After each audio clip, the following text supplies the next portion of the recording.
So basically সেদিন সুকান্ত বেরিয়ে যাচ্ছিল ডুয়ার্সের ট্রিপে, তো সেই জন্যে ওর বাড়িতে আমি ওকে গিয়েছিলাম হাওড়া অবধি ছাড়তে। তো সেই দিনটা খুবই স্পেশাল ছিল, কেন দেখতে থাকো। অনন্যার জন্য নিয়ে এসেছে একটা ছোট্ট সারপ্রাইজ, চলো দেখি ওর এক্সপ্রেশনটা কি হয়। হ্যালো কি? Hello hi.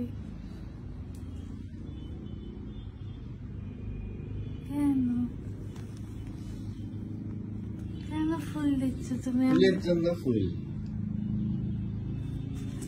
আমিও দেবো। কি দিবি? কি নিয়ে এসেছে আমার জন্য? কি এটা? লেটার। ও মাই গড, কেন ফুল দিলে তুমি? হ্যালো, আরো কিছু আছে? কেন তুই হঠাৎ করে আমাকে গিফট দিচ্ছিস? because every day is special.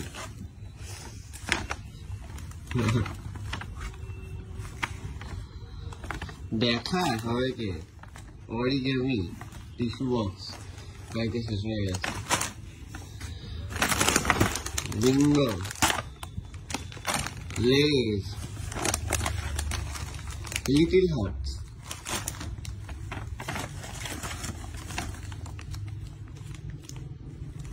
আমি তো এত কিছু আনিনি। যা কি হবে তাহলে? কেমন লাগছে নিজের ফেভারিট জিনিসগুলো পেয়ে? ভালো। সকালে সকালে কখন আনালি তুই? কয়দিন খাস নিজে? অনেকদিন খাইনি।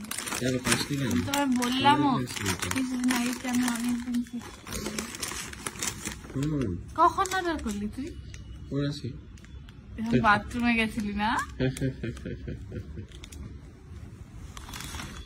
আমি তো খুবই সারপ্রাইজড হয়েছিলাম। আর ঠিক এর আগের দিনই আমি বলেছিলাম কি আমার গাড়িতে টিস্যু পেপার শেষ হয়ে গেছে, তো একটা টিস্যু পেপার বক্স দিয়েছিল, কারণ আমি সারাক্ষণই কাঁদি। তো এই সারপ্রাইজটা কিন্তু আমি এত খুশি হয়েছিলাম কি মানে আমি কেঁদেই ফেলেছিলাম, কারণ এই জিনিসগুলো এক্সপেক্ট করা যায় না। একটা নর্মাল দিনে হঠাৎ করে সকালবেলা আমি ছাড়তে গেছি, সেখানে এত বড় একটা সারপ্রাইজ আমি এই জিনিসগুলো একদমই এক্সপেক্ট করি না।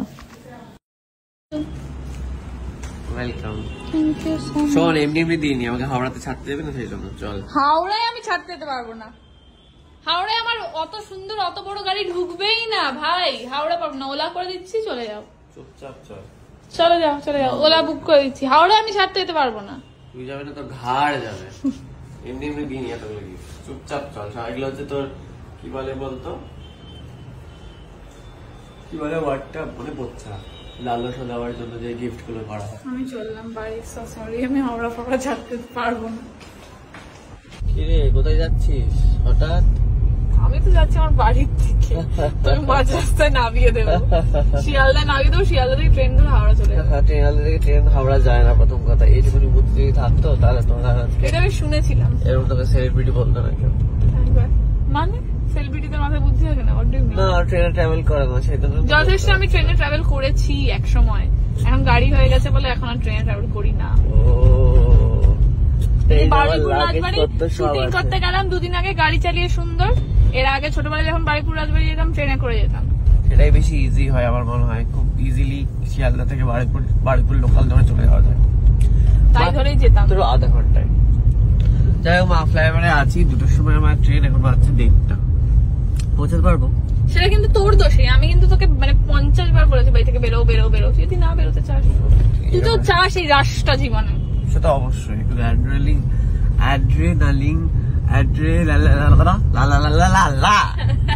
বুঝে গেছিস? দুটোই বেজে গেল, ট্রেনটা আমি পাবো না। তোমার একমাত্র তোমার মনে হয় রে। চুপ কর তুই। সেই রবীন্দ্র সেতু এটার নাম। হ্যাঁ, জানতিস না? রবীন্দ্র সেতুতে আমরা এসে গেছি। সুন্দর, তোমাদেরকে দেখিয়ে দিচ্ছি, দেখো কি সুন্দর লাগে দিনের বেলা দেখতে। ওরে বাবা রে। সো বেসিক্যালি এত কথা শোনালো, কিন্তু অ্যাকচুয়ালি কিন্তু সুকান্ত ট্রেন লেট হয়েছিল, মানে দুটো ট্রেনটা 4টে হয়ে গিয়েছিল।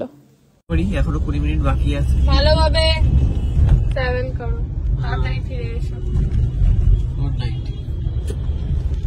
বাকি ব্লগটা বাড়ি গিয়ে করবে, কিরকম খিস্তি খাবে বাড়ি গিয়ে সেটা অবশ্যই ব্লগ করে দেখাবে।